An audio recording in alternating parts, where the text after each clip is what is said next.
Bismillah, Assalamualaikum warahmatullahi wabarakatuh. Alhamdulillahi rabbil alamin. Wabihi nasta'inu ala umuri dunya waddin. Wa ala alihi wa sahbihi ajma'in. Amma ba'du. Anak-anak yang dimuliakan Allah subhanahu wa ta'ala, Alhamdulillah pada kesempatan ini kita diberikan kesehatan Allah subhanahu wa ta'ala sehingga kita bisa melanjutkan kembali untuk tolabul ilm. Mudah-mudahan kita diberikan kemudahan oleh Allah Subhanahu wa taala. Langkah baiknya sebelum kita mulai, kita berdoa dulu agar kita diberikan kemudahan. Bismillahirrahmanirrahim. Raditu billahi rabba wa bil islami dina wa bi Muhammadin nabiyya wa rasula. Rabbi zidni ilma wa rzuqni fahma. Baik anak-anak yang dimuliakan Allah Subhanahu wa taala, bagaimana kabarnya? Mudah-mudahan semuanya dalam keadaan sehat, dalam keadaan baik. Mudah-mudahan kita semua ada dalam lindungan Allah Subhanahu wa taala. Ya, alhamdulillah pada kesempatan pekan sebelumnya kita telah membahas tentang azan. Telah kita pahami, telah kita pelajari bersama. Insyaallah di kesempatan ini kita akan belajar tentang iqamah. Tentang iqamah. Iqamah itu secara bahasa artinya adalah menegakkan. Artinya adalah menegakkan sesuatu. Jadi secara istilah, secara bahasa, qomat itu adalah menegakkan sesuatu. Adapun secara istilah adalah menegakkan atau melaksanakan atau memberitahukan sebelum pelaksanaan sholat. Jadi pemberitahuan sholat akan dimulai. Itu adalah iqamah.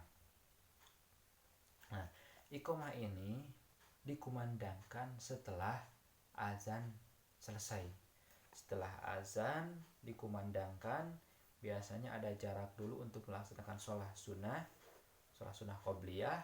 Nah, setelah beres sholat sunnah qobliyah, maka dikumandangkan iqamah untuk pelaksanaan sholat, baik itu sholat subuh, zuhur, asar, maghrib, dan isya. Jadi untuk qomat ini dikumandangkan hanya untuk melaksanakan sholat wajib.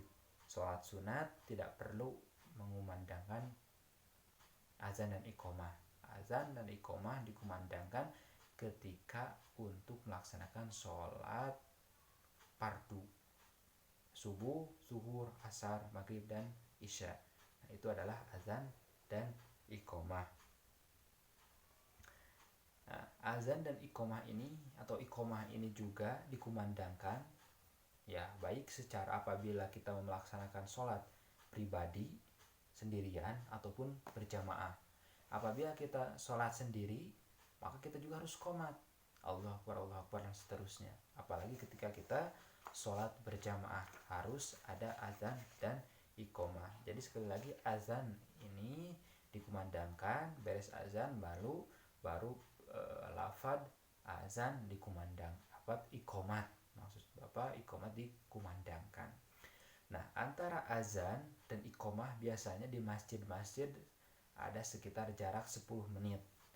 Jarak itu biasanya digunakan untuk sholat tahiyatul masjid, untuk sholat qobliyah.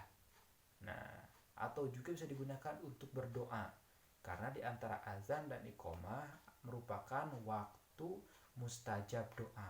Jadi di waktu itu kita diperkenankan dan diperintahkan dan dianjurkan oleh Rasulullah untuk senantiasa menggunakannya dengan berdoa. Karena waktu itu adalah waktu mustajabnya doa antara azan dan iqamah. Ketika kita beres mendengarkan azan, maka kita sholat qobliyah atau sholat tahiyatul masjid. Setelah itu masih ada waktu kita berdoa. Kita berdoa apapun keinginan kita sampaikan kepada Allah Subhanahu wa taala. Karena itu waktu mustajab. Nah, setelah itu baru dikumandangkan iqamah.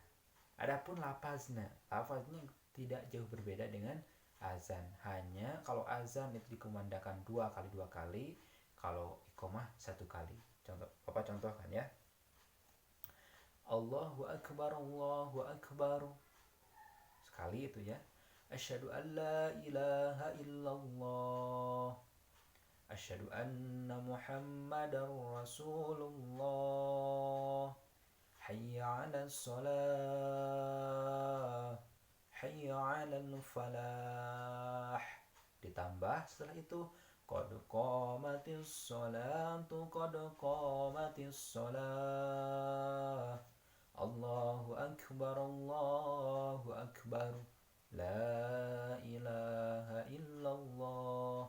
Nah, itu untuk lafaz iqamah. Lafaz azan dan iqamah tidak jauh berbeda. Lafaz azan 2 kali, iqamah 1 kali. Hanya ditambah setelah lafaz hayya 'alas shalah ditambah dengan qad qamatis shalah, qad qamatis shalah. Oke, sekali lagi Bapak ulangi ya. Biar silahkan kalian hafal di rumah. Sekali lagi. Allahu akbar, Allahu akbar, asyhadu an la ilaha illallah, asyhadu anna Muhammadar Rasulullah, hayya 'alas shalah, hayya 'alal falah, qad qamatis sholatu, qad qamatis shalah. Ditambah setelah ya falah qad qamatis sholatu, qad qamatis shalah, Allahu akbar, Allahu akbar, la ilaha illallah. Beres. Itu adalah iqamah dan juga lafaznya. Silahkan kalian di rumah hafalkan lafaz azan dan iqamah, nanti Bapak akan tes ya. Baik, mungkin itu saja dari Bapak, mudah-mudahan ada manfaatnya.